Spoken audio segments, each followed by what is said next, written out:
Remember, no jump. No jump. All right, right here. Turn around so that you're not putting your rear end. This man is drunk. Wait, am I drunk? I'm nobody. Yes, you do have a problem. God's got this. No, I got this. You're stupid. You're dumb. I'm a father. I'm a husband. I'm a son. I'm a leader. I am Marcus J. Scott.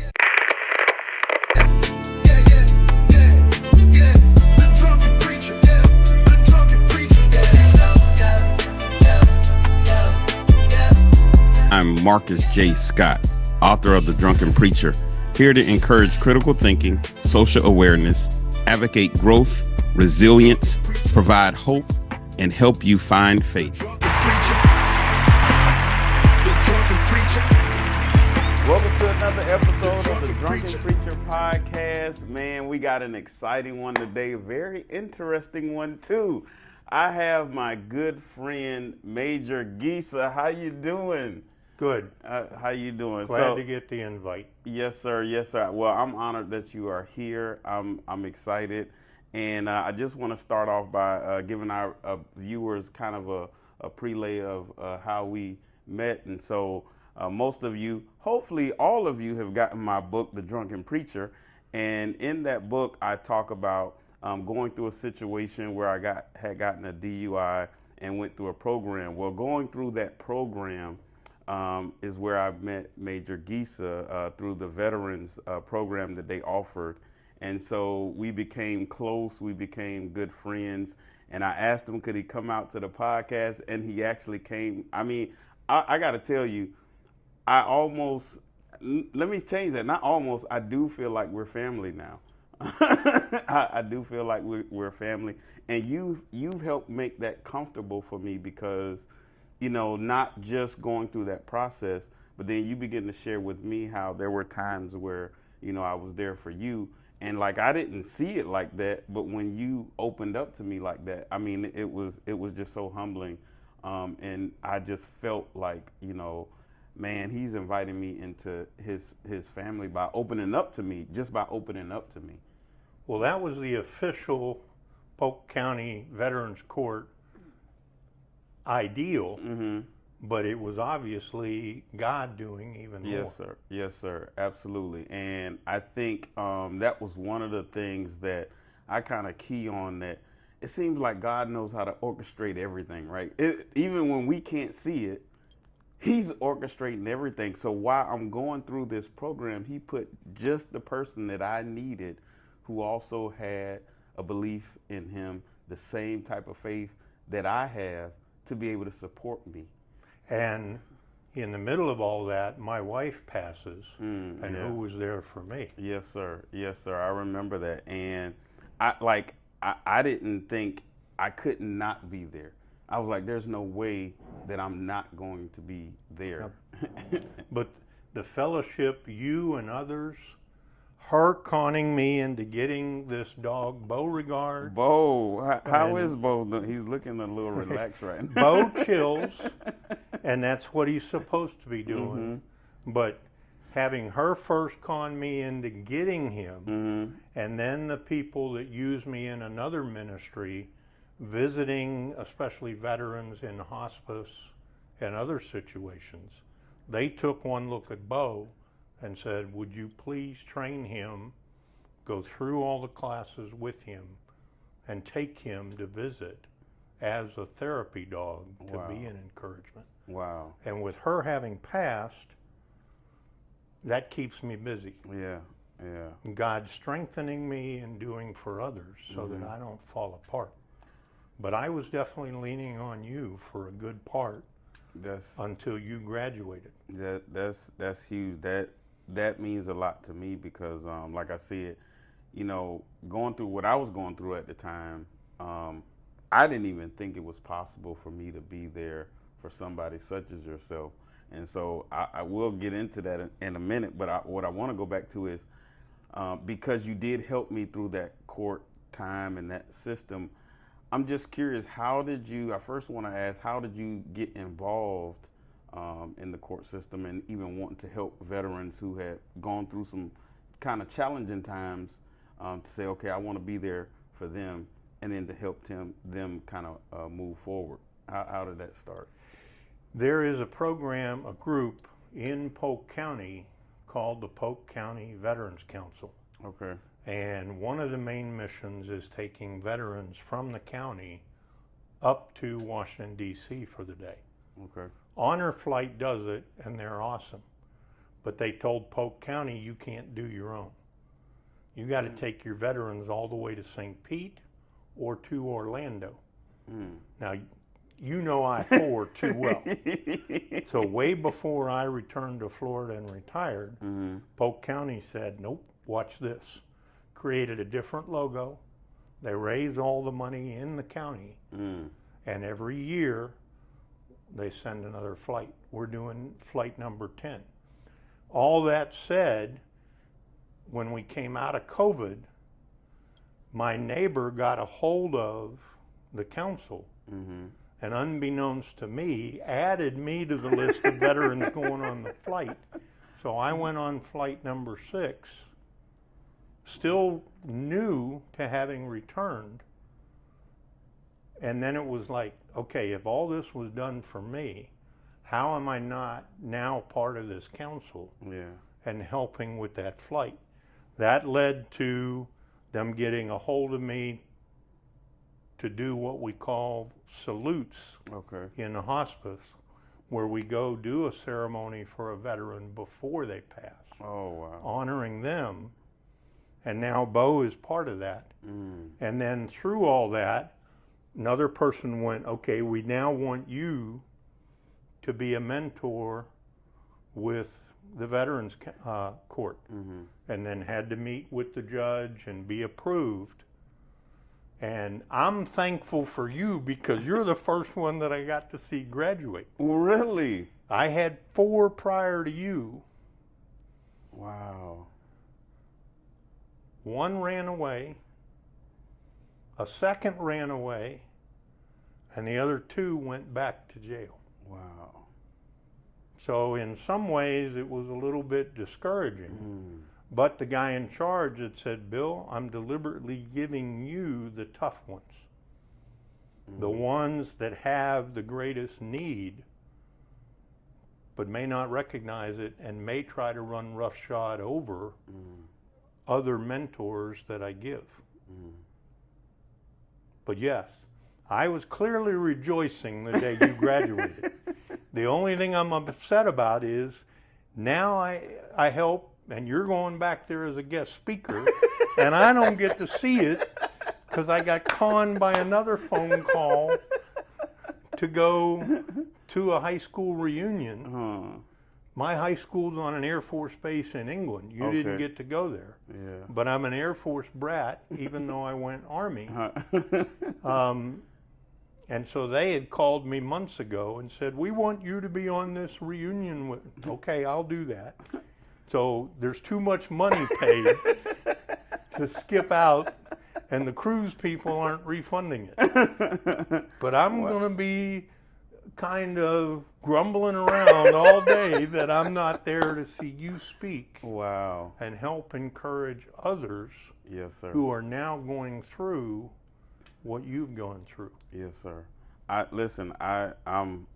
You just don't know it. Like, words can't even express how much you mean to me, but then also hearing you say that. So even some of the things you just said, I didn't know, to the point where me being your first graduate, and now even speaking and you not being able to see it.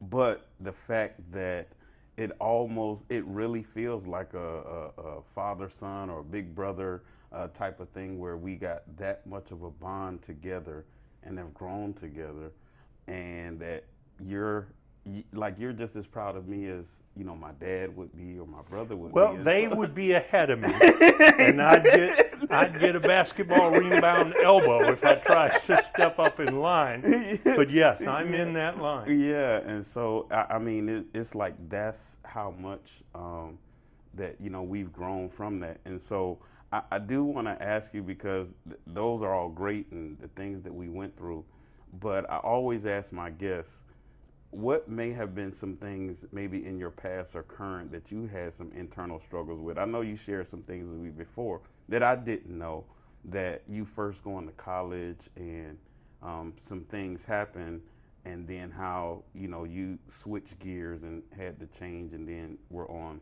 the track.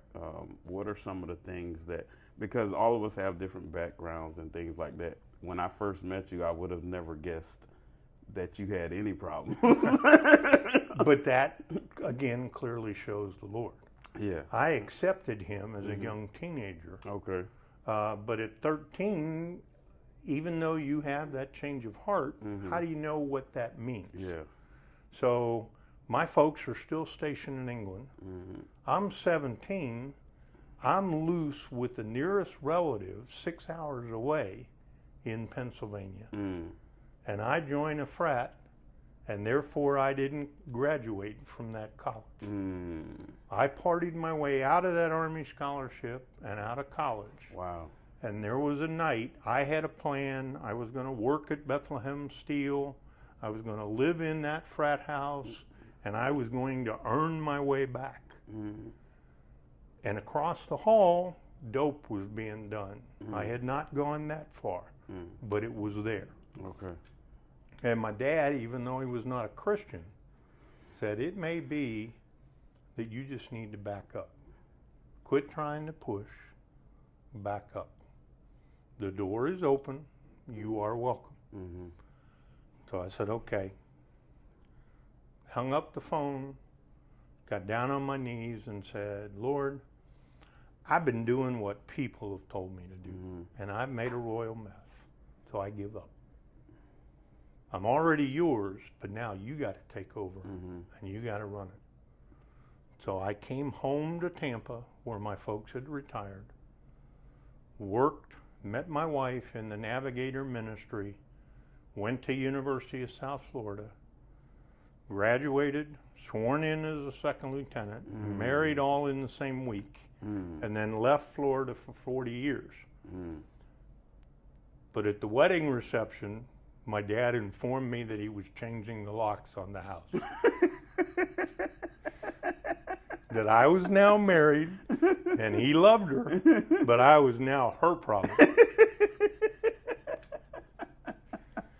That's good. So rather quickly, I had dug a deep hole, and just as quickly, by saying, Lord, I'm yours, he had pulled me out of it. Yeah.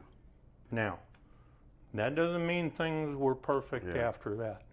There were things like I wanted to be a ranger instructor, and I got the position of running a portion of ranger school called Camp Darby.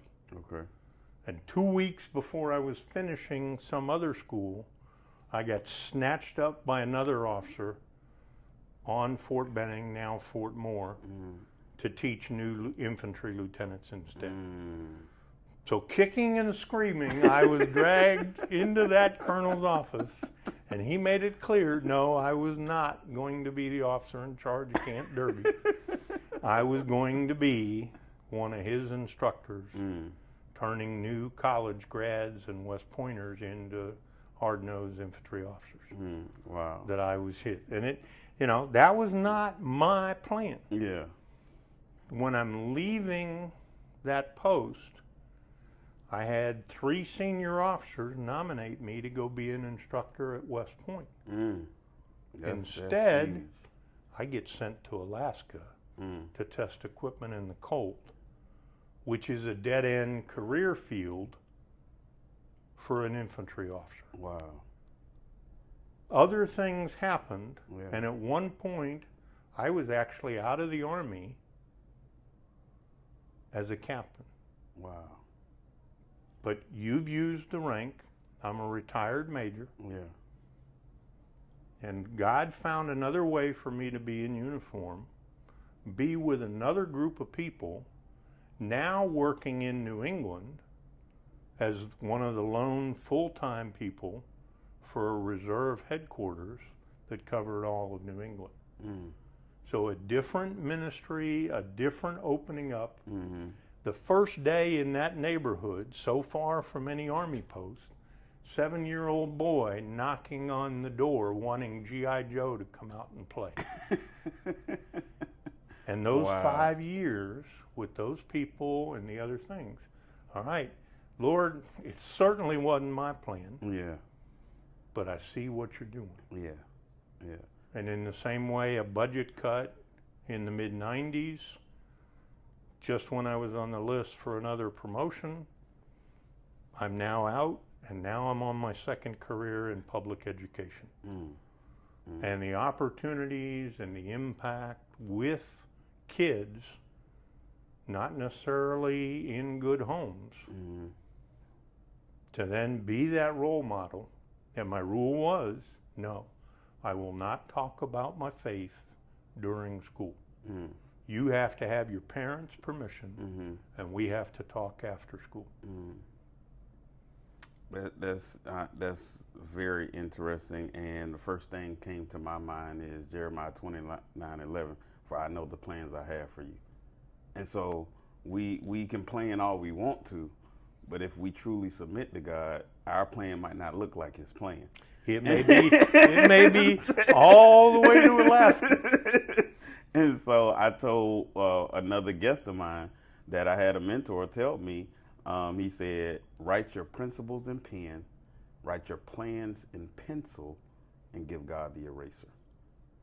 And just hearing your story, I kind of relate to that and I've kind of been through that cycle a couple of times, but even coming through the veterans program, I think I call it in the book, Jonah and the Whale, and that 3 days, or in this case, that year time frame was my whale moment. And being with you as my mentor, it helped change the course, because a lot of what I'm doing now is based on that time frame being in the whale, based on that time in Veterans Court. I never wanted, I tell people all the time, so I have PTSD in my medical records, but I tell people I have PTSD as in preaching, teaching, and speaking. I didn't want to do it. I had a preaching, teaching, and speaking disorder. My dad was a preacher. My mom, my grandma was a teacher. My grandparents, they were preachers, and I was like, I'm not doing that. I saw all the stuff that they went through as pastors and preachers, so I didn't want to do that. I felt like teachers didn't make enough money, and here it is. True.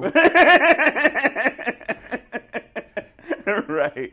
And here it is. I'm preaching, teaching, and speaking, something I didn't want to do, but it all came to really that moment in time where God used you, that court system, and that situation to say, you need to submit. And once you say I do, here's the plan that I have for you. And I remember a little incident, and I cherish it, and you may not recall it, but it speaks to your point of backing up and accepting, where's God going to take you? You attempted to pursue trying to be one of the mentors in that court. Yeah. And I said to you, wait a minute, why are you going to look to come all the way over from Hillsborough, all the way into Bartow, and then wherever that veteran is from, having to chase around and meet up? Why are you not opening yourself up closer to home? And what else might be there? And then to see the way things took off, I was back there going, yeah, look at him go. You are absolutely right, because I forgot about that, because I asked you, because I was looking at you and I was like, man, I want to get in, I want to help others, and you was like, okay, wait a minute, you can call, just think about it, do this, do. I said, okay, and here it is, I'm still helping, because I'm going to speak over there to people who. But how many others, because you've opened up to, I'll change it another way. There is no way this big ugly cuss would have gone along on his own with getting a munchkin dog like that.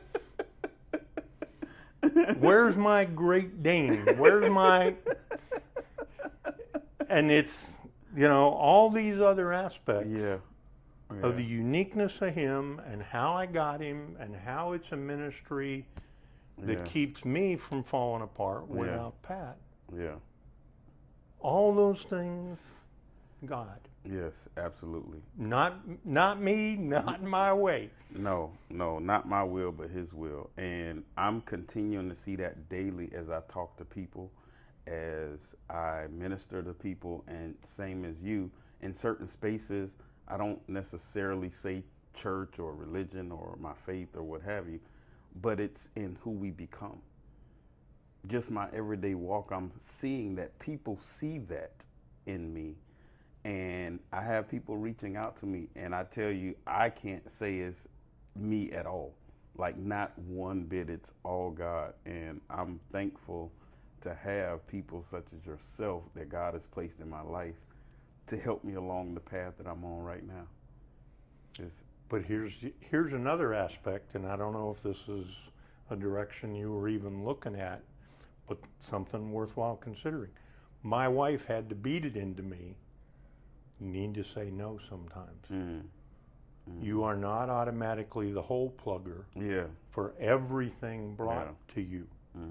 And I have learned I will pray. I will pray first for the right person. That's good. And now I am no longer trying to take on anything else. When somebody approaches, it's, hey, I have these things, and these are a full plate. Yeah, that's good. I will stay in touch with you. I will be praying where my budget permits and where the Lord encourages. I can financially help, but time-wise, I'm an old man, and you're going to need to learn this. You're going to need to learn to start sleeping more. Apparently, you've been kind of monitoring when I sleep. This dude's up a tree. No way. 5, yes. Doing my little quiet time, doing the eye drops to keep the glaucoma from taking over the eyes, so forth. 7 o'clock, getting out the door with him, getting into nighttime, chill out, quiet. Let the Lord settle my heart around 9 o'clock. Now I got the strength. Yes, sir. And rested. And the whirlwind is going to catch up with him. I'm trying to get there. Right now, I do use the morning time for my time with God, though. And it's been good, though.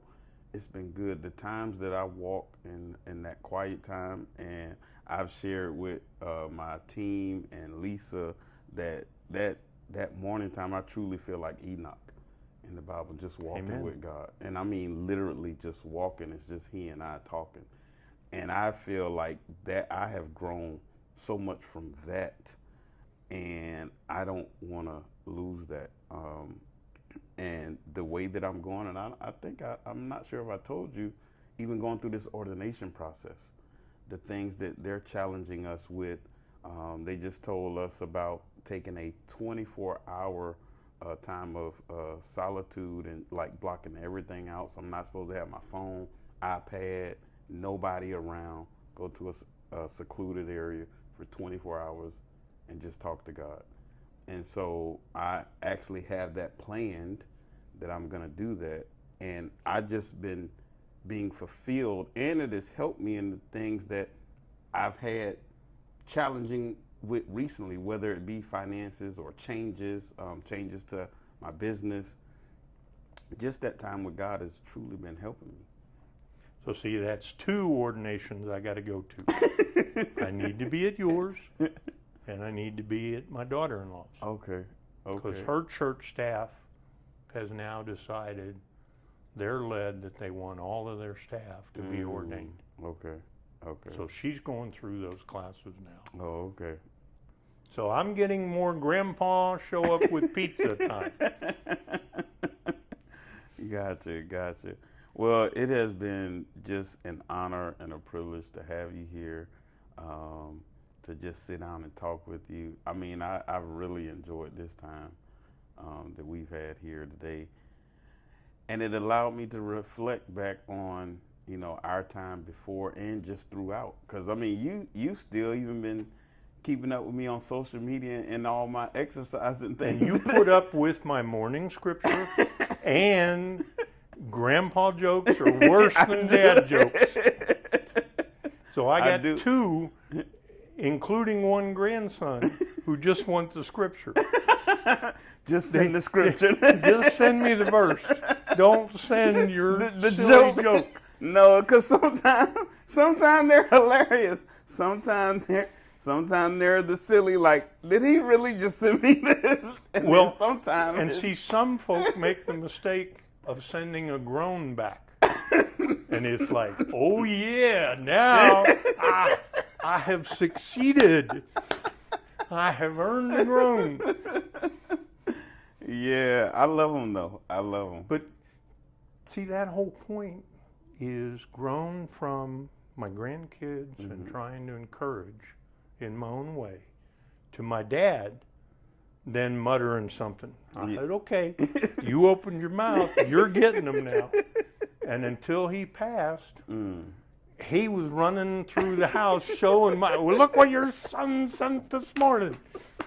But just that bit of laughter. Yes, yeah. That's an odd ministry. Yeah. But it is a fun one. Yeah. When I substitute teach, the kids know they don't get to hear the grandpa joke no matter how bad it is if they don't behave. I won't tell it. So the class has to act right. Oh, wow. And what grade are you normally substituting? I do 7 through 12 for a charter school over on the west side of Lakeland. Okay. All right. Yeah. So I've been going into middle schools and some high schools lately. And I've really been enjoying it. It's been fulfilling. It has been fulfilling. Sometimes it's challenging, but we go through in there in a mentorship type program. Yep. But I only do Fridays. I'm retired. And they ask, is it Friday? But see, I got one who acted up as a freshman. And I put him in the hallway. And then I went out with the attendance sheet. I said, okay, we both have a bad first impression. I'm going to give you a chance. I'm going to give you the attendance because I can't send it in electronically. I'm going to let you take it to the office. When you come back, if you want to start over with me, we'll have a new first impression about each other. That young man is now a senior, and every Friday when I'm there, he finds a way to find where I am, walk by during passing period, and say hello. So I'm going to his high school graduation. That's good. That's good. It's things like that even help me. So from you talking about the grandkids, I'm gonna save all your jokes and give them to my grandkids. Now, if they get mad at you, you just tell them they're worse than dad jokes. You've been warned. All the way to being there for, a teenager or a young person and saying, hey, maybe we started off wrong. Let's give one another a second first impression. That's good. I like that. And that was spur of the moment. Yeah. So where did that come from? Yeah. But the Holy Spirit. Yeah. Geasa, shut up and listen a second. Let me tell you what you say to this kid. Yeah, I love it. Even touch on how do you stay encouraged when you have things that don't seem to be. Because if I'm your first graduate, but you've had several, you had to endure that in order to say, okay, I'm going to keep going, even though it seemed like they don't always. Second question first. Okay. That is giving the person to the Lord. I'm not responsible for the other person's walk. That's not my burden. I am responsible for owning up to me, about me, to the Lord. So those others, they walked away. They have the means to give back if that's what they're led to do. But in my heart, I have turned them over to the Lord. Okay. And until He brings them back, my part's done. My piece, His plan, whatever little aspect, He's used me, and now it's with somebody else. So whether I planted the seed, and you never know. Yeah. It's being open. As a young captain, we had a 6-month course, and there's a lot of allied officers that come in from other nations. Mm-hmm. And they ask for 2 American officers to volunteer to be assigned to a foreign officer. So another officer by the name of Lloyd Darlington and I were assigned to an officer from Tunisia, a Muslim. Okay, so first challenge, Lord, if I thump him with the Bible, all I'm going to do is create an international incident, and I'm going to be in trouble with Department of Defense and Department of State because I tried to Bible thump somebody that's supposed to be our guest. Mm-hmm. So, Lord, you're going to have to lead me. Well, I don't know that ever had an impact on Kamal. But one morning, Lloyd about knocked me over before classes started. Because of you, I accepted Jesus last night. And I'm like, what? He said, things were bugging me. I couldn't sleep. I was flipping channels. I think it was Phil Robertson or whatever TV evangelist. And he said it wasn't so much his message, but I saw something in him. And he said, Bill has that. Mm. Bill is one of those. Mm. Bill's a Christian, and I want that. Mm. I had no idea Wow. that God was using my attempt to politely walk the walk, but not thump on Kamal. Mm-hmm. And then God grinned. See, when you listen, I can use it. Yeah. Yeah. And so it is just being open that way. Mm-hmm.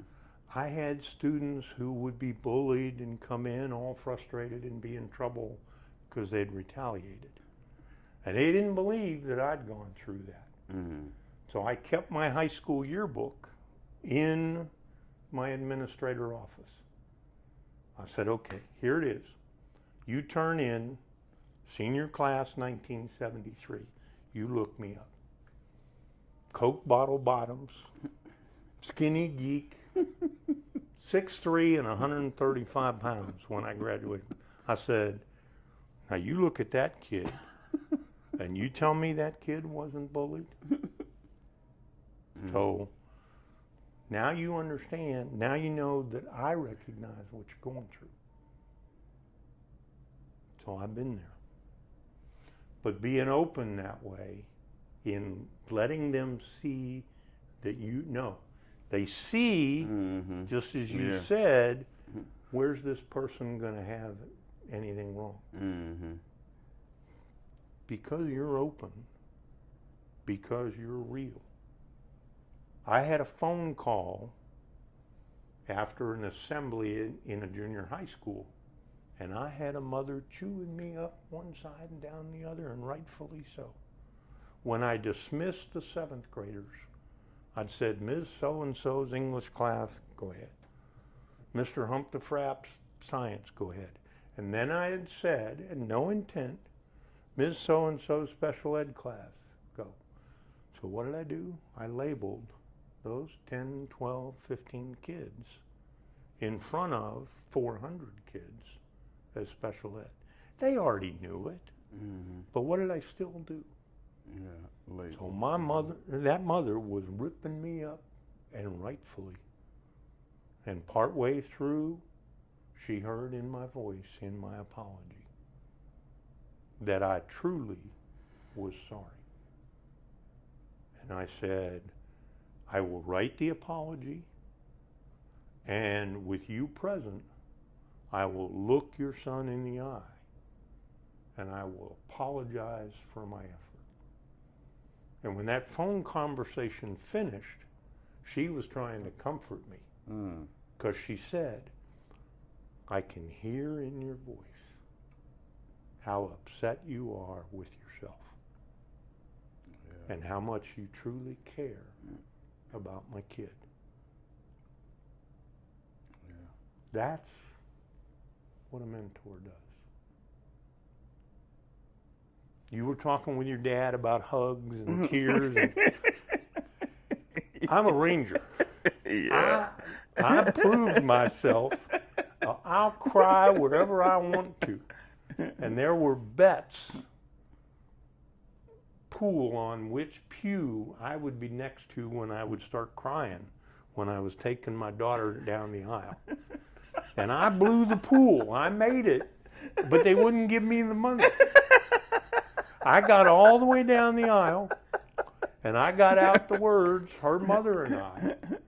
And then I was a blubbering idiot the whole rest.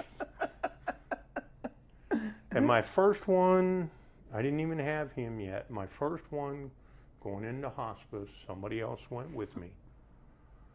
And I cried and paused a couple of times with the different things we were reading. Mm-hmm. And this good friend, Bob, afterwards said, don't you change, because the family sees you care.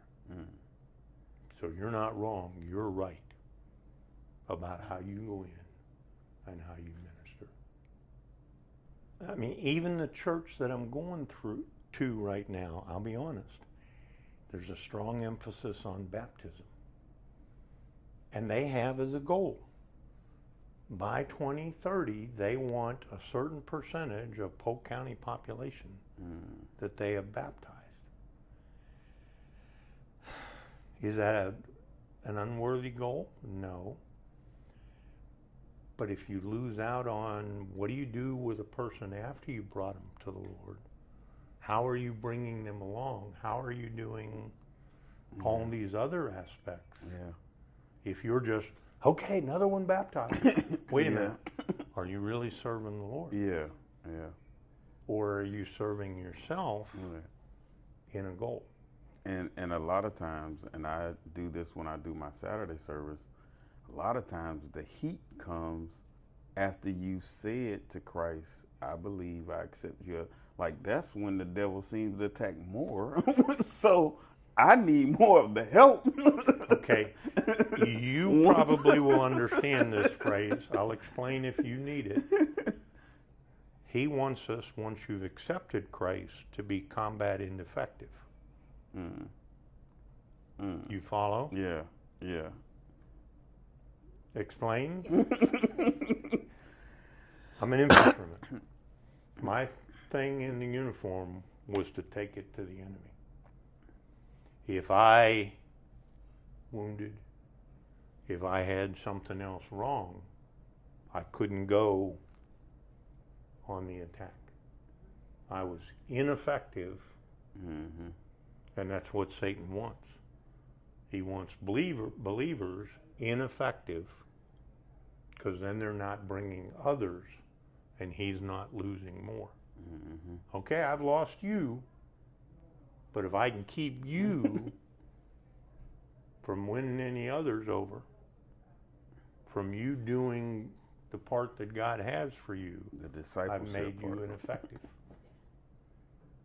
I appreciate knowing you as a brother in the Lord. Yes, sir. Absolutely. Thank you. Thank you. And ma'am. Well, that is our episode of the Drunken Preacher Podcast. Major Geasa, my big brother in the spirit.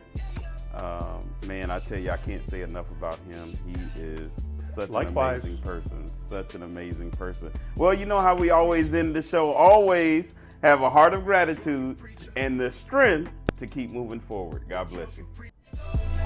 It's your time. Yeah.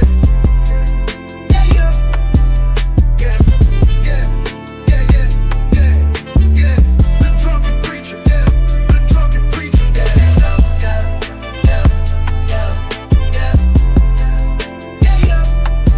It's your time.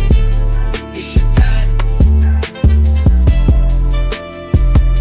The drunken preacher. The drunken